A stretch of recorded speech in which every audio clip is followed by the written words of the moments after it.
What's going on, my fellow A-Plusers? Welcome back once again to a brand new episode of A-Plus Hero Report. It is I, your host, Adam Perez, back once again, ladies and gentlemen, as we are set to get into WandaVision, episode number 4 that just dropped on Disney Plus earlier this morning, ladies and gentlemen. And we are here to certainly talk about all of it, a review, a discussion. We're going to be bringing it to you guys today, but it will be spoiler review. So again, if you have not had the opportunity to check out this week's episode, just maybe put us on pause, maybe your watch list for later, and certainly come back, guys, to certainly enjoy this discussion that we wind up having. Because remember, as always, these are just our A-plus opinions, but at the end of the day, we definitely want to go ahead and know your thoughts on this particular week's episode. And I got to say, there is certainly plenty to talk about today. And it's not just myself, of course. We've got Stuart Branscombe join us. What's going on, buddy? Good to have you on board today. Yeah, good to be here, man. This is an episode that I'm actually really excited to talk to you about. While I was watching it last night, it was funny because I was watching it on Discord. Wait, you watched it last night? What time were you up till, man? I was literally up till midnight waiting for this episode to drop. See, I hate that you live on the West Coast, man, because on the West Coast, it drops at midnight. Here, I'm stuck waiting till like 2, 3 in the morning for it to drop. So I'm just like, you know what? I'll see you in the morning, WandaVision. That's how it usually goes for me. So that's cool that you got a chance to watch it that same night. Yeah, it was great because I was watching it on a Discord with my girlfriend, and yeah, the entire time, like just the first 5 minutes alone, I'm just like kind of sending her message after message of, oh my gosh, I can't believe this is happening. Oh, and now this is happening. Oh my gosh, this answers this question I had about this, and that's just like the first 5 minutes alone. Yeah, no, I literally stopped it after I watched the first 3 minutes, and then I literally jumped into our Facebook Messenger, just the whole entire group messenger, and I'm like, guys, the first 3 minutes of WandaVision are absolutely incredible. I had to hold myself back from any spoilers because I know Kevin didn't get the opportunity to watch it. But yeah, the first couple of minutes alone is certainly plenty to talk about. I believe Indy might be joining us here in a little bit. I do believe that he does work Friday night, so sometimes getting home is a little bit difficult for him, especially living up in Indiana with terrible weather. You never know what time he's going to be home. So Indy might be joining us later on today, guys, so definitely look out for him. But Stuart, in the meantime, let's go ahead and definitely talk about this week's episodes. A couple quick shout outs, though. Go out to some people that have joined us today for our live chat. We got Isaiah in the house. Thank you very much, Isaiah. Thank you for coming through. Dante's in here too. He says, oh my God, this episode felt like an Avengers movie. I will say that, Stuart, like in the sense of one of the things that I loved about this episode is that it did kind of give us a breather from that sitcom feel that we have had over the past 3 episodes. You know, while I personally don't mind it and I really enjoy being sort of thrown back into that world, you know, that shtick can get kind of old pretty quickly. And so I do love the fact that on episode 4, they kind of throw this type of episode in to really break it up, really give us a more modern cinematic and television vibe. And to even what Dante's saying here, the idea of it feeling like an Avengers movie to a certain extent. What did you think, though? Definitely anyone who had any question about the show's budget or what it would actually look like when it really got going and we actually were seeing a more cinematic feel to the whole thing.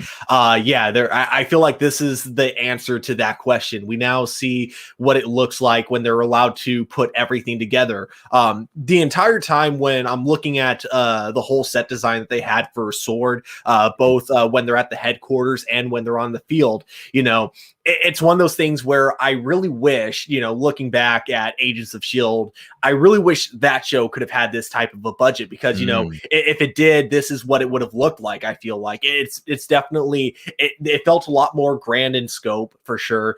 You know, you had a lot more extras that were clearly like more professional extras because they were like there actually doing stuff when they were on camera, not just like kind of standing around. And just overall, like everything that you saw, like felt like they were using like real tech rather than just kind of whatever they could scrounge together at the studio. It felt like they were at a real set, not just kind of a cheap little studio. Not bashing Agents of S.W.O.R.D. Agents of S.W.O.R.D is a great show that did what they could with their budget, but you know, the only reason I bring up Agents of S.W.O.R.D specifically is because, you know, both of them are definitely, you know, kind of Marvel shows where we're supposed to be getting a bigger look at essentially the agencies that go on within the Marvel universe. And, you know, in Agents of S.W.O.R.D, you never really felt like this is what it would have looked like if we were seeing it through the perspective of a Marvel movie. This is what Agents of S.W.O.R.D could have looked like, you know, through the perspective of the Marvel movie if Agents of S.W.O.R.D was given this type of a budget from the beginning. Yeah, trust me, a production budget certainly goes a long way, especially with what they're trying to capture here. And I'm pretty sure all of their television shows on Disney Plus are definitely going to look this good. But clearly, with us getting the sitcoms and stuff at the beginning, they definitely wanted to kind of get us into really that kind of storytelling mode that they were aiming for. And now they can really kind of take the doors off the hinges, if you will. Edward Sanchez is in the house. He said episode 4 blew my mind away. Definitely agree for sure. And then Christopher Throbbin says Darcy is the Jar Jar Binks of the MCU. Clearly not a Kat Dennings fan, but we did in fact get ourselves a return of Darcy here in this week's episode. But Stuart, let's go ahead and talk about this, man. Let's go ahead and just kick it off. Talking about the first kind of couple of moments of this episode, really, which focuses on not only Monica Rambeau, but also S.W.O.R.D as an agency as well. We clearly get to see we do have a new agency within that 5-year period of whenever the snap wind up happening. We can clearly see that they are ready. Like the world is now at a different stage. Like I feel like S.H.I.E.L.D. was like the beginning factor, right? When you first start getting aliens and outworldly creatures, on Earth, and you need a force type of thing. But now that we have Thanos and we're seeing all this huge intergalactic stuff, you can clearly see that the world is kind of moving to protect itself from more extraterrestrials, if you will. So now they have S.W.O.R.D that seemingly was built maybe during that 5-year gap from the snap, if you will. So I love being able to see that kind of established. You definitely get that S.H.I.E.L.D vibe from it. Even just the idea of seeing its headquarters and how massive that area is. It looks like it's at in the Florida Keys somewhere. It's almost like one of the NASA space program or something like that. It looks like they're launching rockets wherever S.W.O.R.D certainly is. But I love just the open world that we see here, the world building for S.W.O.R.D, seeing exactly the connection between Monica Rambeau and her family, and learning a little bit about really Maria's influence when it comes to S.W.O.R.D also. But man, I gotta tell you, the idea of realizing that the snap, or I guess should we call it the snap back? The snap back happens here, where we wind up seeing everybody actually return. This is a moment that we haven't seen when it comes to Marvel. We just simply knew that our heroes returned in Endgame, but we didn't really see the ramifications of how it affected sort of the rest of the world. And that's one of the things that I loved about this episode, just the immediate panic that just kind of ensues when all these people just start flooding back into this world. And unfortunately for Monica, finding out that your mother passed away within like the first couple of minutes of you returning, pretty impactful stuff, man, to go ahead and kick off this episode. What did you think? Yeah, definitely an amazing way to start this episode. Because, I'll correct you on a couple of things. Because you brought up the idea of S.W.O.R.D being built within that 5-year gap. I think because Monica was part of S.W.O.R D when she reappeared. I'm pretty sure it was established that S.W.O.R D was. That. Yeah, you're right. You're absolutely right. It was founded by her mom a little bit before that. The other thing is, not really a correction, but it's more of like we kind of saw this in Spider-Man Far From Home for like a brief moment when we had like that found footage scene where it showed like the van disappearing and then reappearing in front of the basketball game. Like that was funny. But, it also kind of brought up the, big question of what would that actually be like, though, when we're not just watching in the perspective of a funny video camera. Like if you were actually there, like in any situation, and suddenly like half of everyone who disappeared just reappeared, you got to imagine that would definitely cause a lot of stress in one way or another. And this is exactly what I wanted to see from that. I love that we got this whole hospital scene where, she knew she was with her mom. Her mom was just getting better. And then, in the blink of an eye, she comes back, her mom's gone, and apparently the cancer came back. That was like such an amazingly like stressful, but like in a well-directedly stressful kind of way. Great way to start out the episode for sure. Yeah, I thought it was too. I mean, I felt like even on Twitter when I was reading some of the cast tweets that they were putting out, kind of getting people amped up for episode number 4. They said a bunch of twists and turns and revelations were going to be coming in this episode, and they definitely were not kidding at all. Dante does say apparently S.W.O.R.D was in fact built a long time ago. He also thought that S.W.O.R.D was built sort of after Endgame. That was kind of under the impression that I was certainly getting. But you're right, they did reference the idea that Maria's mom did in fact go ahead ahead and actually start S.W.O.R.D from the ground up. I am curious if that's something that they'll tackle, maybe say like Captain Marvel 2, maybe seeing the beginnings of it, if you will. I just find it interesting that it's not until Endgame that we actually have those sort of bigger intergalactic threats, that it's now sort of getting pushed to the forefront, because I don't believe they ever really referenced it prior into the other Marvel movies, if I'm mistaken. Do you recall them mentioning it at all, Stuart, before Endgame? Just the Easter egg at the very end of Far From Home, but that's about it. Right? That's about it. Okay. All right. So yeah, but I thought that was a great way to go ahead and actually start off this episode, to be perfectly honest with you. And then we get to see just her involvement back into S.W.O.R.D. We get to see that she's clearly put on her first mission in here. And we get to see James Woo from Ant-Man winds up popping up in here. And does homeboy he learned his card trick? I was about to say, yeah, does homeboy hit him with the card trick too? I love it. I loved it. Talk about years of practice, clearly, for James Woo. Went a long way. So I thought that was pretty cool that he finally got that card trick down. Smooth way of just introducing yourself. But then this is exactly where sort of the plot thickens. We see exactly the idea of Monica, how she winds up getting trapped in sort of inside of Westview. And I am wondering, Stuart, if there's a bigger story behind who this missing person is, if you will. Like, because James Woo said he got brought to Westview because of the fact that there was a missing person case, that I think he said it was a witness that he had in custody that he came to check on, that apparently went missing, that he tried to contact their family members and things like that, and nobody remembers this guy or believes that this guy exists. And we come to find out that even the people that live in Westview don't even know that they live in Westview, that they think it's someplace completely else. Do you think that there's something important about this witness that James Woo was looking forward to, or do you think that's just a reference?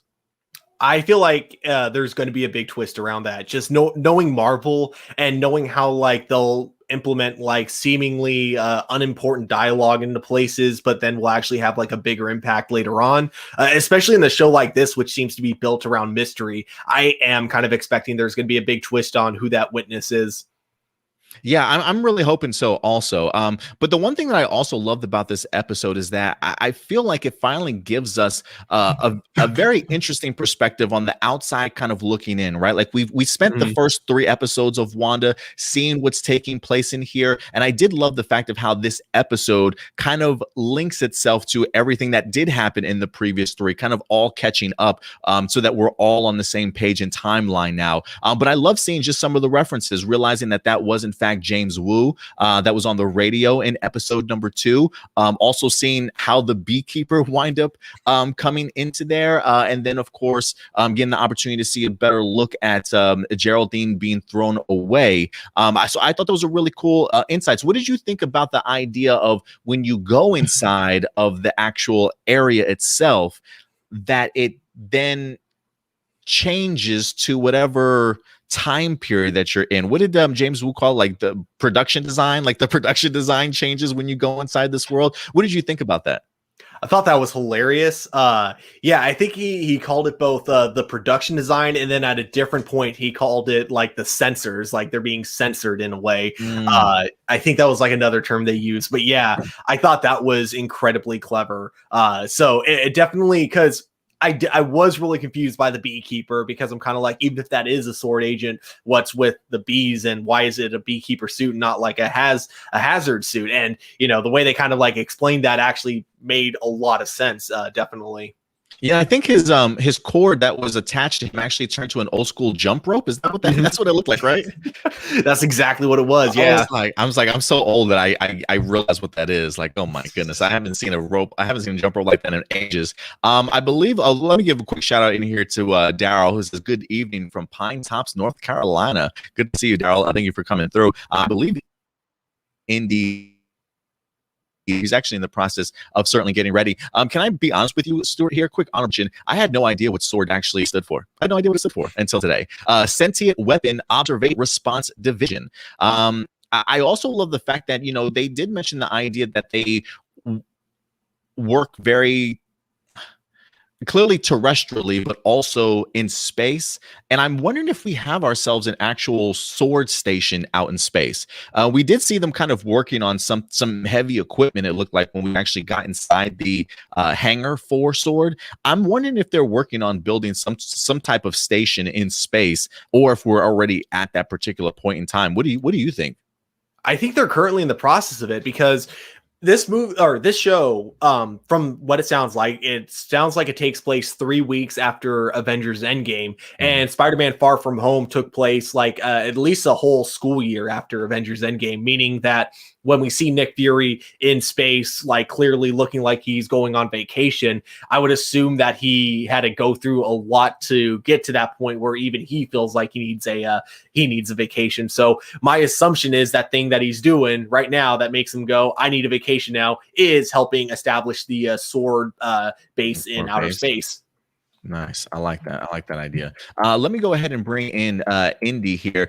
Indy looks like he got himself all set up nicely today. What's going on, buddy? Good to see you, man. You got that sword background going. I see. You're a new agent there? They just hired you? You know what we had to do. Daisy put me on. What? You didn't put me down as a reference? I ain't getting no call, nothing to let them know? We got you. We got you. It's just that, you know what I'm saying, we're going to bring you in later. You know, we want the hair to get a little bit longer. We want the hair to get a little bit longer, you know what I'm saying? And we got you. All right, yeah, just give me a sweet ass costume. I'll be ready to go, man. I'll be ready to go. Good to have you on board, Indy. Hey, man, look, we talked a little bit about the opening here of this episode. What did you think about the first 3 minutes of the show? You know, how he hit us back with that snapback, as I'm calling it, or and then just your overall thoughts of the episode without getting too into it. The first 3 minutes, the last 3 minutes of this show were phenomenal. Really, really, really good. The thing that led off that really got me into the episode, especially the first 3 minutes, was the fact that it wasn't Monica's mom voice she was hearing. It was her, you know what I'm saying? It was conversations she had with, you know what I'm saying, Captain Marvel. She was a kid, I believe, right? That she was reliving when she was a kid, that really made you feel like that connective tissue was going on. So I was rocking with it, and just seeing that they took the time to, the way they reversed the snap, you know what I'm saying? The way they made that look. Yeah, you know? Visually it was pretty awesome. The visuals were crazy. Everything that was going on. Y'all saw me posting stuff like crazy. I think I watched the episode 5 times, and like I'm just sending like little snapshots to the group chat of stuff that I'm seeing. Like I stayed away, Indy. I didn't look. I opened it up. I'm like, he's sending me stuff. No, I closed it. Yeah, like I'm just sending stuff in. Like I broke this episode down. Like it was crazy. I'm glad you liked it, man. I'm glad you had a great time watching it, man. I will say I do want to talk about our returning characters here in Darcy and James Woo. I'm going to be honest. I'm a big fan of Kat Dennings. I at least enjoy her as. I at least enjoy her as Darcy for sure. I think she just fits this role perfectly, just being able to kind of bring her humor and her sarcasm. It just felt sorely missed to me. Like one of my favorite scenes with her is when they are driving to the base and it's her in the back with like 3 other people. And she asks everybody what they're up to, and homeboy doesn't want to talk about it, but everybody else does. And he's like, "Oh, I'm a chemist." She's like, "No one cares, bro. Like you had your chance to talk to me and you didn't want to talk, so no one cares anymore." But I do love her humor, and I thought it was fantastic to have her back in here. And you really get to see just how well these two work together in regards to, at least while they haven't figured everything out, you can certainly leave it up to these two to have at least started putting some of the pieces together in regards to it. So how did you feel that these two characters fit in this episode this week? Me personally, I really liked it. The one thing I always liked about Darcy's character, I feel like when it comes to Thor and she's the best supporting character that they have. Yeah, I agree. Most definitely. She's smarter than everybody else in the room, because when she was doing that in the van, showed that here today too. Yeah, when she was doing that in the van, she was evaluating what everybody did, trying to put 2 and 2 together before she even got to the destination. If you need this, and this, yeah, you know what I'm saying? It's a reason why something's going on. I loved her. I've always loved Woo. One of my favorite things, you know, all the supporting characters from Ant-Man. That might be the best supporting cast ever when it comes to the Ant-Man movies. Like everybody in those movies is on point. So the only thing you was missing was Luis and you know what I'm saying, maybe T.I. dropping everybody off and then taking off. That's what I would have loved, is in a recap of previously on WandaVision, and just have him recap the whole thing. I love it. And be like, we have no idea what's going on. They're doing this to the board, and that would have been just perfect. If we do get an Ant-Man series or a spinoff, yes, then I would definitely need Luis to be the recap voice for that show for sure. Yeah, definitely. How'd you like Darcy, Stewart? Okay, so yeah, it's really funny. I definitely, she was not my favorite character at all when it came to the Thor movies. I just didn't like her in those movies. I just felt like she didn't really fit those films at all. But with that said, when she's in this type of an environment, when she's with like other people that are like nerds like her, and that also kind of like have that sense of humor with her as well, I think it worked a lot better in this show for sure than it did in any of the Thor movies. I definitely really liked hers and Jimmy's chemistry, like any scene that they had together. And yeah, like you were mentioning, her opening scene, like when she first came in, I was kind of worried. I'm like, oh man, yep, I knew she was going to be in the show, but I still wasn't happy about it.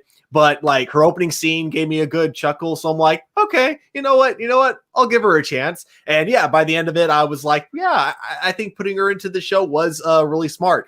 I also love that even though it was really brief, I do like how they even kind of mentioned the idea of her and Jimmy being from two completely different type of worlds, because Ant-Man and Thor can't be any different, like couldn't be more different, like in terms of all the Marvel movies. And I do love how that kind of gets brought up at one point. It's just like, man, we work two completely different lifestyles, and yet we're both working here to solve this incredibly bizarre case.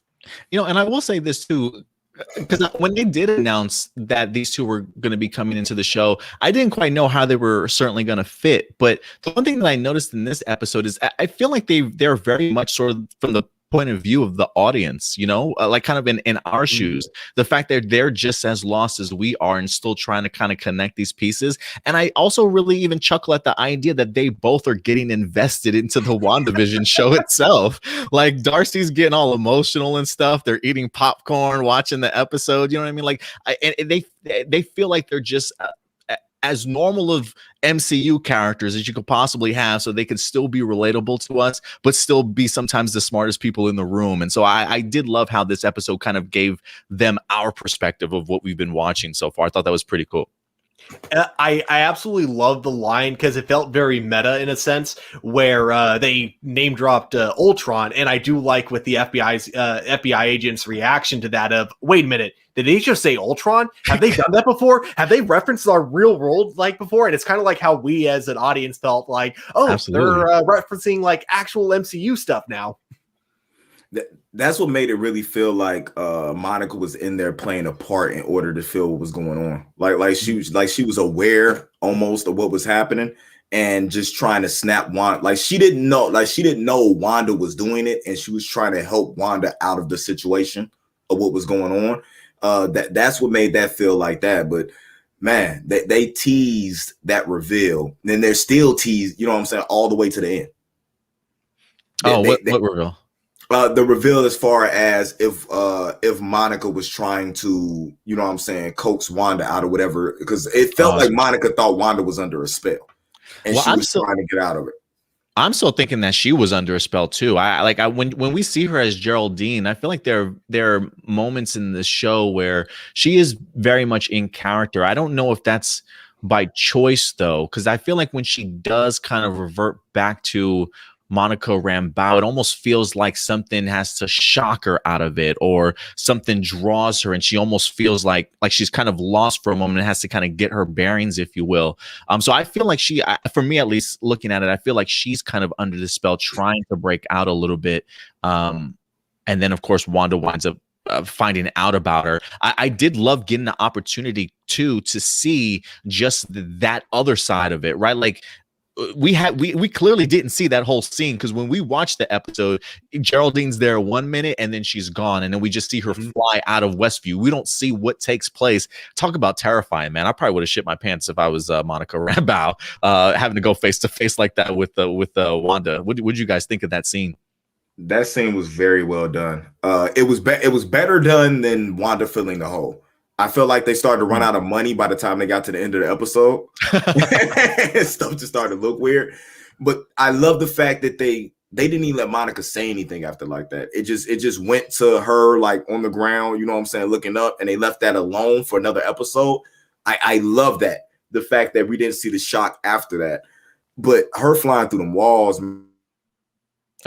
The best thing, the best thing right after that might have been when Wanda saw Vision.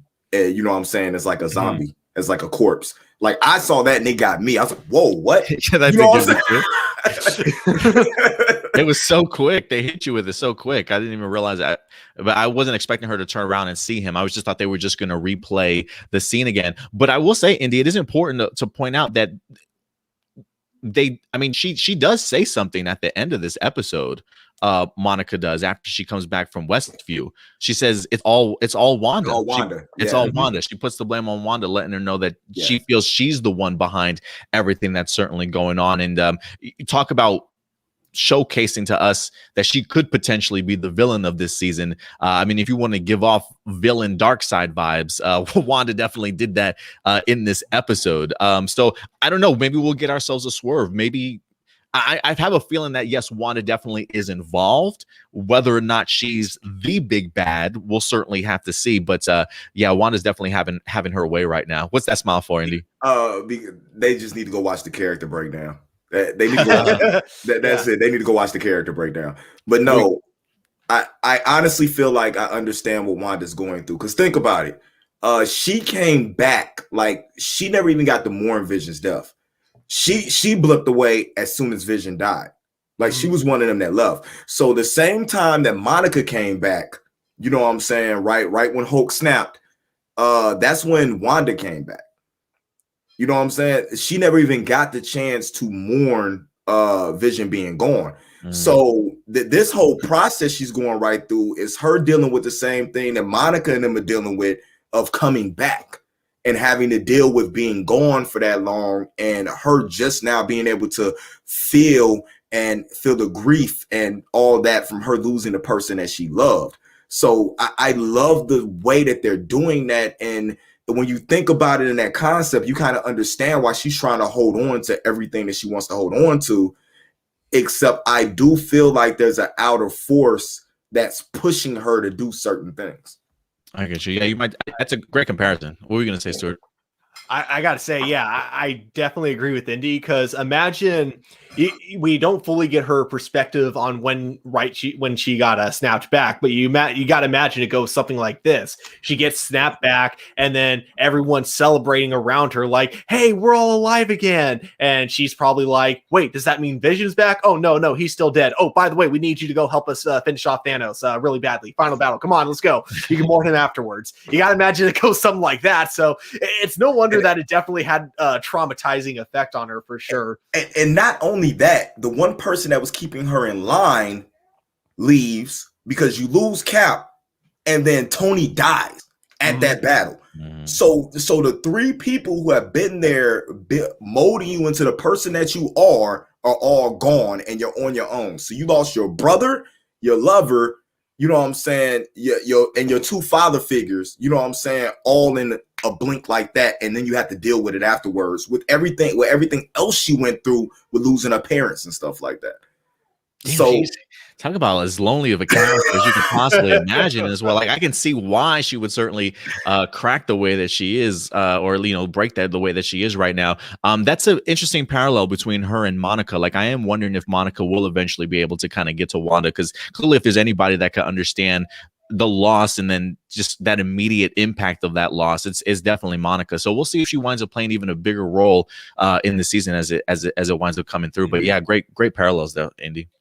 And then other thing I really got to bring up about that last scene with Monica right before she gets shot out of the reality type of area is I do love how it was the first time we really get to see that full perspective of the sitcom, because it felt like before the last 3 episodes we were watching it as in the perspective of a S.W.O.R.D agent. So we were watching it as if it was a sitcom, with the exception of a few different things, such as the moments where the show would suddenly turn in a little more cinematic cinematic, like it's kind of safe to say that those were probably moments that the S.W.O.R.D characters weren't witnessing. But what was really cool about the ending also is that we get another look in that reality, but the aspect ratio is still the same. Like it's still, it goes back to being, it's still like in the widescreen aspect ratio. So we get to see that whole thing play out more in the perspective of Wanda and Vision themselves. So we get to see what those worlds look like in their perspective, in their point of view, right up until the very end, where it kind of shifts back to the regular one, or to the one that we've been seeing in the past. And I thought that was really cool directing wise, for sure. They missed out on something cool. They could have really did something really, really cool. If Disney, if like when they were flying through and they was throwing her out, if she went through, she should have turned into a cartoon and went through the Simpsons living room and then went out the other side and had the Simpsons just sitting there just looking. They're owned by Disney. That don't mean nothing, Indy. Why are you gonna put Simpsons in a Marvel? No, because it's the whole thing of this play. It would just been funny because it's all because we're watching the. That would have taken me out. That would have taken me out of the episode. And everything like that, and just said it. It just would have been something cool and just funny. You know, I wouldn't mind seeing that separately in an episode of The Simpsons for sure, but I don't know about having that in the same episode. I'm kind of with Adam there. That would take me out of the episode, bro. It would take me out of the episode, bro. What if they wanted to take you out the episode to make you not pay attention to something what was happening? I mean, real cool. You have to really convince me, man. I don't know. We'll see. We'll see. I will say this, going back to what you were saying, Stuart, about the aspect ratio, because they did that last week also, right? Going from the sitcom into the real world, but this time it was in the sitcom world where we still get that cinematic sort of aspect ratio. And I got to tell you, Vision gives me those somebody help me vibes all the time. Like this bitch is crazy vibes. Like I get, that's what all the looks that Vision has been given. Like he clearly looks like he's frightened and startled, or he's clearly trying to figure out what's going on with his wife here. Even when she tells him that she's got everything under control and she walks away and he looks at he looks at her. He looks like he's frightened, man. He looks like he has no idea how he's going to get out of the situation. Do you think that he fully knows what's kind of going on now, or do you think he's just kind of as up in the air as we are right now? I think he's suspicious for sure. You don't walk into your house that someone else is inside and then suddenly she disappears and your wife's acting like everything is normal. No, you don't walk into that and assume everything is actually normal. So he's definitely suspicious, but I don't think he's quite at the okay, something is definitely wrong level yet, but I think he's getting there for sure. I also want to bring up when we do see Darcy and James Woo and they're over at S.W.O.R.D trying to figure out what's going on inside. Darcy does mention CMBR, cosmic microwave background radiation. And we have the agent in what's his name? Hayward, I believe. He breaks it down pretty much saying that it's relic radiation dating back to the Big Bang and pretty much saying the creation of life, if you will. I find that really interesting because as we continue to learn about Scarlet Witch's sort of power set here, just to really see how powerful she is. I mean, can you imagine the idea that she's clearly the one giving off this radiation or this cosmic energy that they wind up having here? The fact that this kind of radiation goes back to the idea of creation, to the Big Bang, it really just explains to me perfectly that the idea that Scarlet Witch really has the ability to kind of create life, create a reality of her own, if you will, that she could literally have create a Big Bang and create a whole new reality if she certainly wants to with her ability. I feel like they kind of gave us a really big nod as to how potentially powerful Scarlet Witch really is in the MCU. Did you guys catch that, or what do you guys think about that theory there? For me, it made me think of two things. Well, one, it took me straight to Franklin Richards because he has similar, abilities when it comes to reality warpers. Reality warpers in the Marvel universe are some of the most powerful comic book characters of all time. But when they specifically say Big Bang, right? As soon as he said that line, the first thing that popped in my head was the Eternals. The Celestials and thing like that. That immediately tied me to that. Like they were setting some type of breadcrumb to let you know where all that was, leading to with the stuff that was that is forthcoming, the stuff that's coming up. So like that's exactly what the kind of things to pinpoint in my head. Another thing that kind of bothered me is that this new director is a bad guy. You think? I think so, because the way he's pressing people for information, and then when he gets the information that he needs, it disappears. You know what I'm saying? It almost felt like to me like he disappeared to go report to somebody. And and just the way he's handling things to me just makes him sus. It just makes him suspect. The fact that he keeps using Monica's mom as a shield anytime she has something that she wants talked about. Oh, this is what your mom would have wanted. This is what your mom wanted to do. Like, she don't know what her mom would have wanted. You know what I'm saying? So it feels like to me like I don't know if he has ties to that, or it might be some Hydra-esque stuff still left over. You know what I'm saying? Since this really doesn't tie into like how AOS operates. So I'm curious to watch him and see what he does as well. For sure, if Hydra is still out there, they failed to infiltrate S.W.O.R.D, or they succeeded for a while, actually. So failed is the wrong word. S.W.O.R.D finally addressed got rid of their Hydra problem. But with that being said, I highly doubt they would have just nested in one area. It would totally make sense for them to nest in S.W.O.R.D as well, for sure. Especially with the little hints of Hydra that we've been getting throughout all the infomercials in the series. And this guy's name, I haven't done the research to tie it, but his name sounded familiar, and I just looked it up. He ties into a character in Agents of S.H.I.E.L.D. Oh, okay. I mean, well, that makes sense. They're both big agencies, so I'm sure there's some issue there. And the thing with Agents of S.H.I.E.L.D. is, like with that last season, their whole thing is that they had to save Hydra. Like that last season, Hydra had to be created in order for everything to, you know what I'm saying, everything had to happen as it was supposed to happen. They couldn't just kill off Hydra.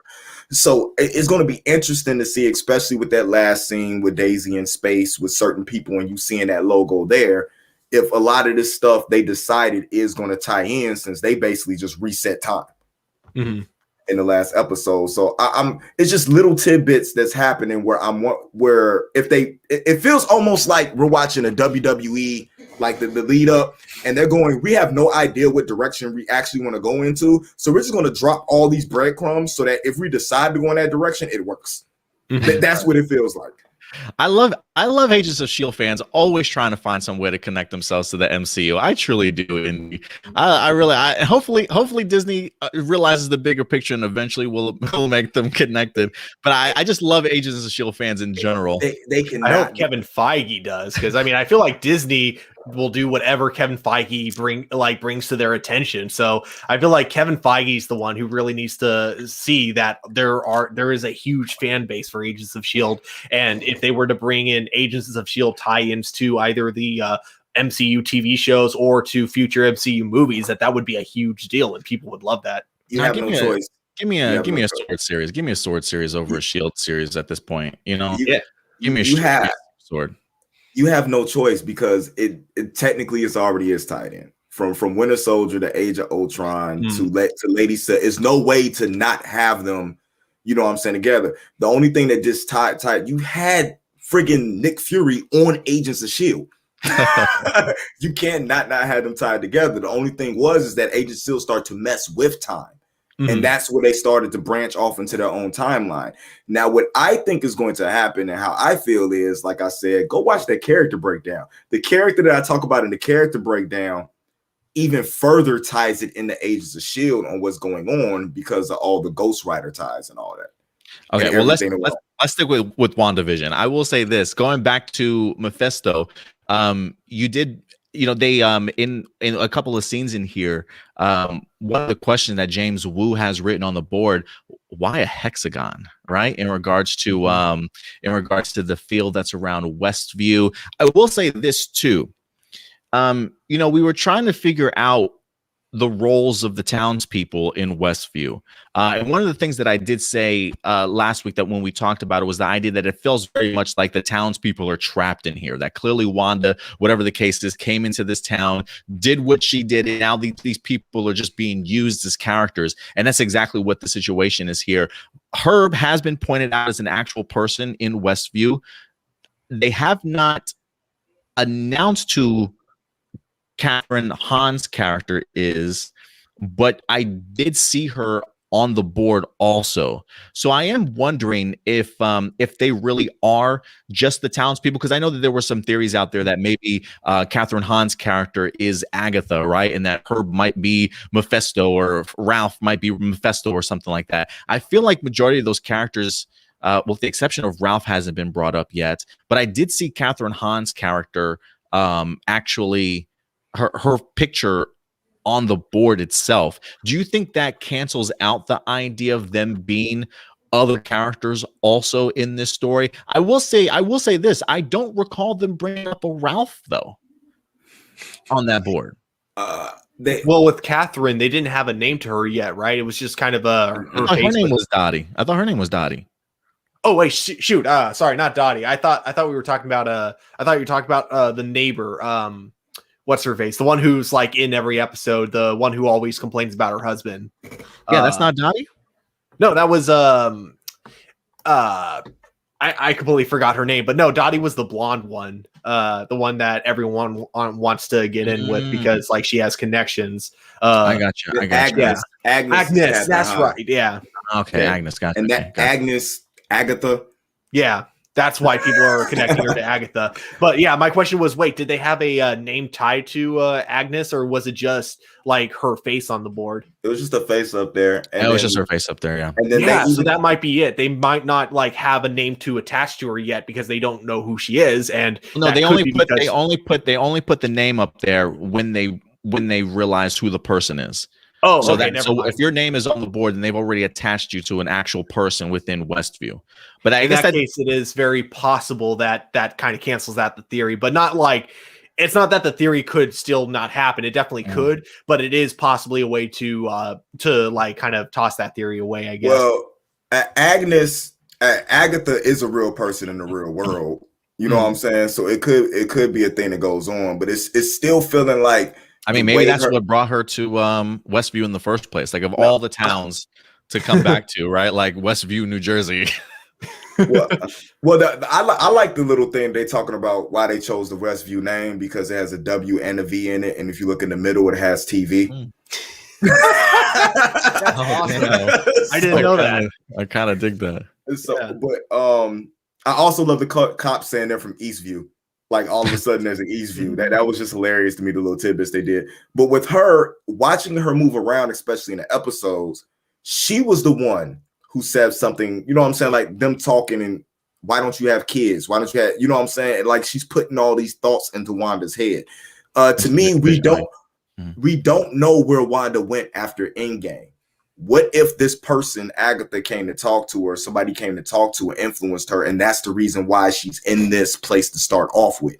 And now she's influenced everything she does, because what really makes me think that it's a Mephisto thing is that she's had these twins, right? Two twin boys.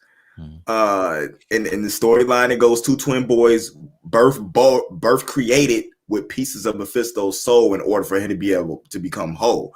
So I'm looking to see what's going to happen with her next big thing being Doctor Strange in the Multiverse of Madness. Who's one of the perfect characters to be a part of that? You know what I'm saying? To be driving, you know what I'm saying, Wanda insane to the point where you have to try to bring in a Doctor Strange. That's why I like S.W.O.R.D being a part of it, because I can see them going, look, this is crazy. Who handles crazy? Let's go talk to Doctor Strange and bring him in here so he can handle this crazy. So I'm curious to what these last couple of episodes are going to lead into.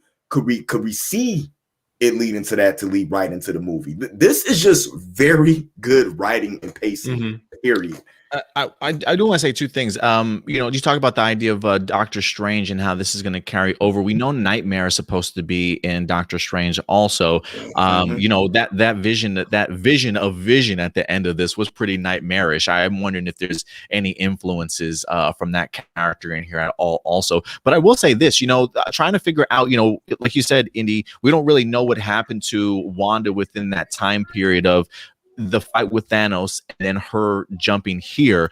I am kind of curious, and this goes back also to Stuart, what we talked about, the idea of the mysterious witness that James Woo was trying to look for, that he was trying to contact to go back to Westview, right? Like, of all the places, why pick Westview, New Jersey? Like, why would Wanda be there? Maybe Wanda's there because of whoever this witness is that James Woo is trying to protect. Maybe there's some reference there. Maybe it's Agnes, for all we know, right? She's the one asking all the questions. Maybe she's the actual witness that James Woo is supposed to be protecting or keeping hidden, if you will.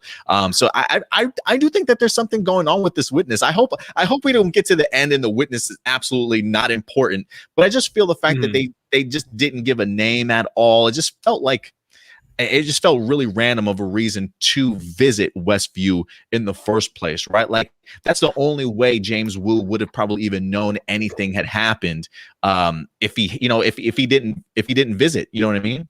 And I think like that's the biggest thing is the fact that they didn't name who it was, and the fact that they didn't say what it was that, he was a witness to. I feel like if those two were insignificant, then they would have just said it right off the bat. Like, oh, I'm looking for so-and-so. He's a witness that I'm protecting. He was witness to yada, yada, yada. There's no reason they would have kept that a mystery unless it was because they actually really want to reveal something in the end. What if it's Coulson? See, Agents of S.W.O.R.D, man, trying to bring. I'm telling you, Stuart, see it every time. Oh no, I'm just being funny with that. I know. You bring up the nightmare thing, and I love the fact that you bring that up. I was avoiding that in the character breakdown because I want to do a separate one of Nightmare. But Nightmare is a member of the Six Finger Hand. You know who else is a member of the Six Finger Hand? Who? Mephisto. Oh, very nice. Hey, who knows? Maybe it's a tag team, bro. Maybe it's a tag team. Maybe they're trying to both get Doctor Strange and Scarlet Witch, out of here. Get the two most powerful sorcerers in the MCU. Yeah, I'm trying to remember. I can't remember off the top of my head who was else in it. I know those two are. I just can't remember the other two. Shout out Nova for joining us tonight. So this episode was interesting and wild. Yeah. Again, one of the big things that I loved about this episode was the idea of getting to see not only the introduction to S.W.O.R.D and really showcasing just how massive of an organization it is at this particular point in time, but also to see these characters kind of in our shoes, getting to see this episode or those first three episodes kind of through those eyes, and to kind of see how everything that S.W.O.R.D is doing is impacting the show, from the drone that was put in with the helicopter, right? The guy in the man suit, the sewer and things like that. I really just loved how it kind of gave you a different perspective of wrapping up, like kind of, I don't want to say recapping the first three episodes, but just showcasing what happened in those first three episodes from the outside world. I thought they did a really great job in regards to it.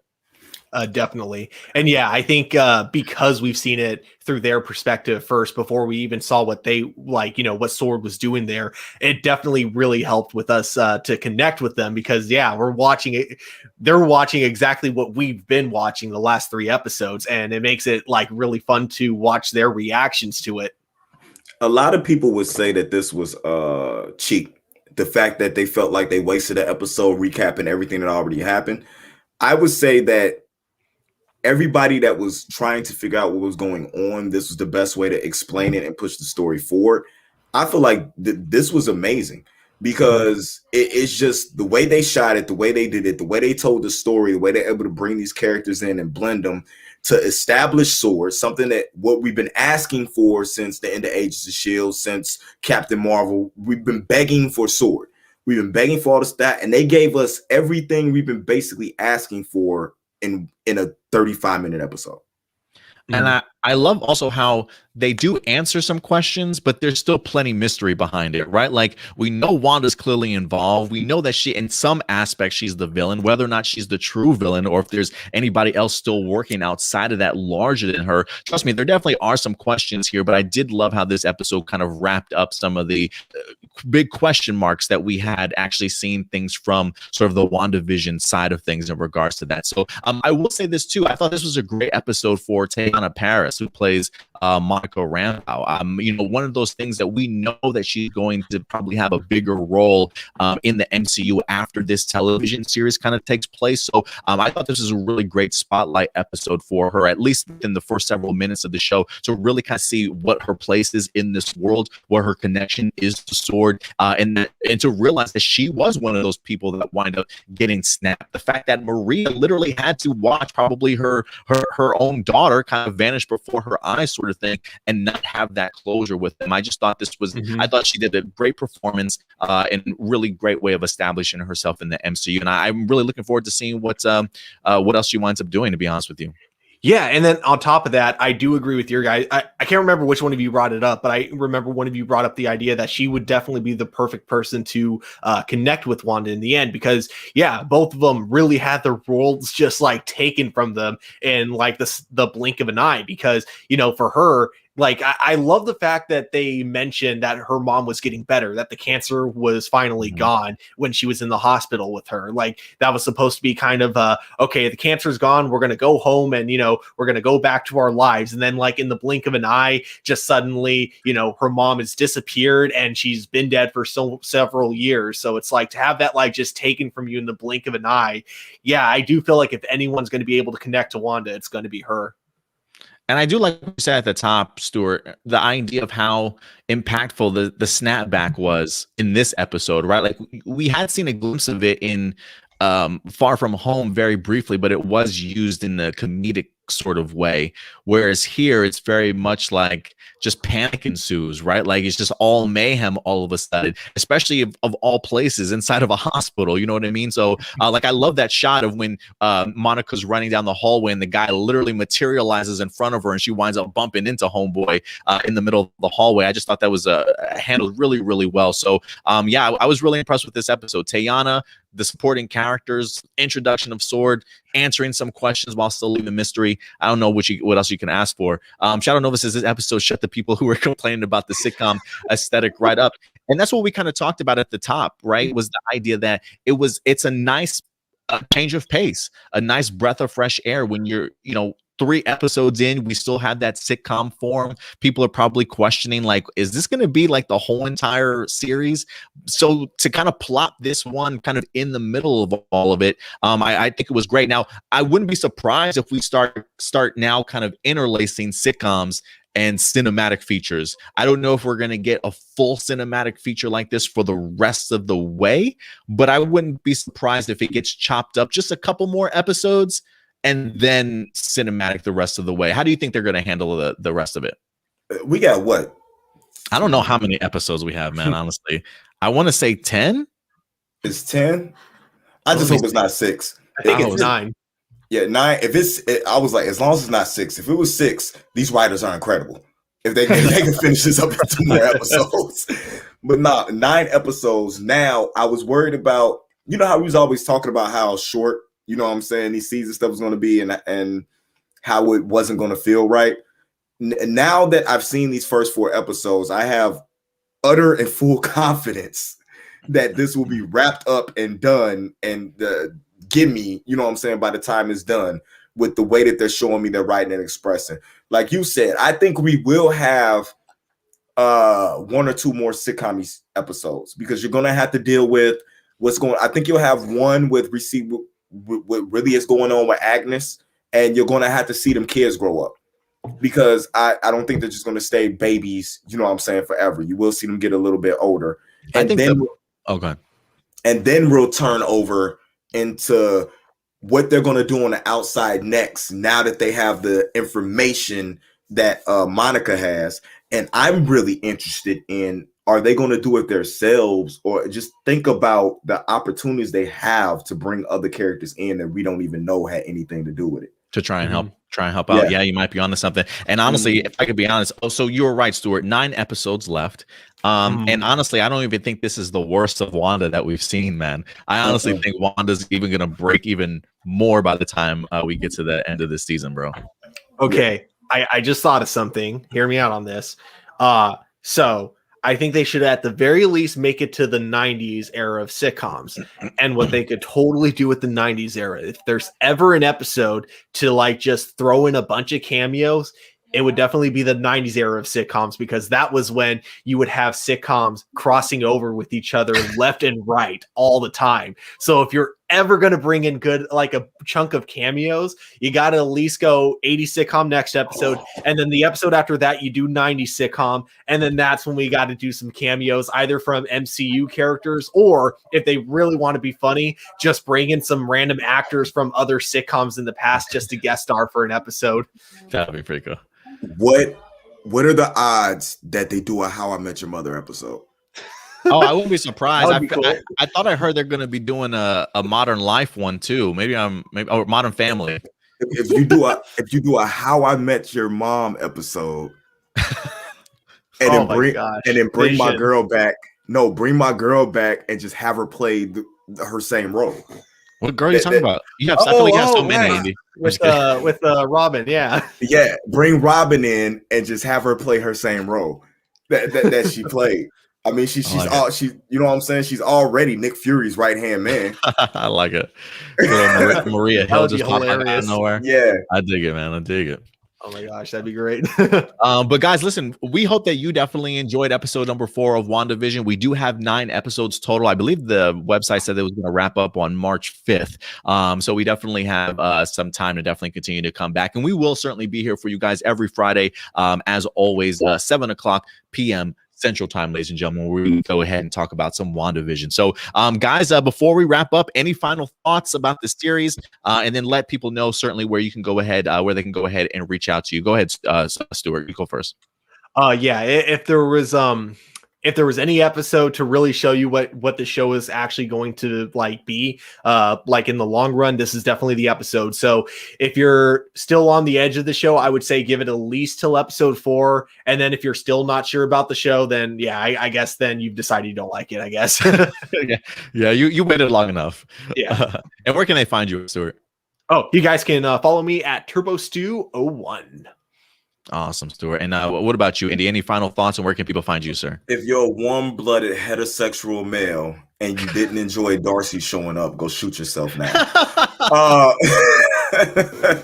There is something very sexy about Darcy. I don't know if it's the gothic look she's got going on, or the completely bundled up and nice and warm look. I don't know what's going on with Darcy, man. I don't know what it was, but I enjoyed her being in the episode a lot.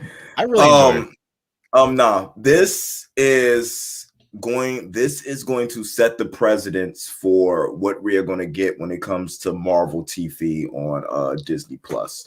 Watching this has made me anticipate those other shows that we're going to get more when watching how they did this and how they wrote it. Like I was like Falcon Winter Soldier, I might just wait and skip it, but now I'm like, no, I have to watch it. Did you see what they did with this? So take the time. They said episode 4. No, because once you see episode 4, you have to know what happens in episode 5. So give it to at least episode 5 before you give up on it. Just check it out. Definitely. Awesome. Yeah, guys. We definitely want to know your thoughts, man, at the end. I certainly continue to enjoy this series. If anything, you're right. One of the things that I said earlier to Stuart was, what we said a couple of weeks ago was the idea, very risky, right, of Marvel to kind of jump off the MCU on Disney Plus with this particular series of all series. But I will say this, while I do think that some people maybe question it after 3 episodes, if you do give it to the 4th episode, you definitely see what they're the diversity that they're certainly bringing to this show in regards to how it's being filmed and what they're presenting. But this, to me, just continues to show why Marvel is so incredibly creative, why you have to continue to watch Marvel, because they do things that are such out of the box and so unique, and still manage to just give you some unbelievable storytelling, like Andy wound up bringing up, just top level stuff when it comes to like who thinks of this shit, right? Like and makes it all work. So impressive stuff so far when it comes to WandaVision. So 4 episodes in, guys. We want to know your thoughts. How are you liking WandaVision? Give your thoughts in the comment section box below after this certainly airs, guys. But other than that, that's going to wrap it up for us here. So thank you very much, ladies and gentlemen, for certainly joining us, and we will be back next Friday live 7 p.m. Central Time. But in the meantime, guys, if you want to follow us on social media, we're going to be right here at A+ Opinions, very active, very much on our Facebook page along with Twitter, and you can also find us on Instagram as well as Twitch. But until next time, guys, do us a big favor, take care of yourselves, take care of each other, and as always, keep it A+. We'll talk to you guys later. Bye.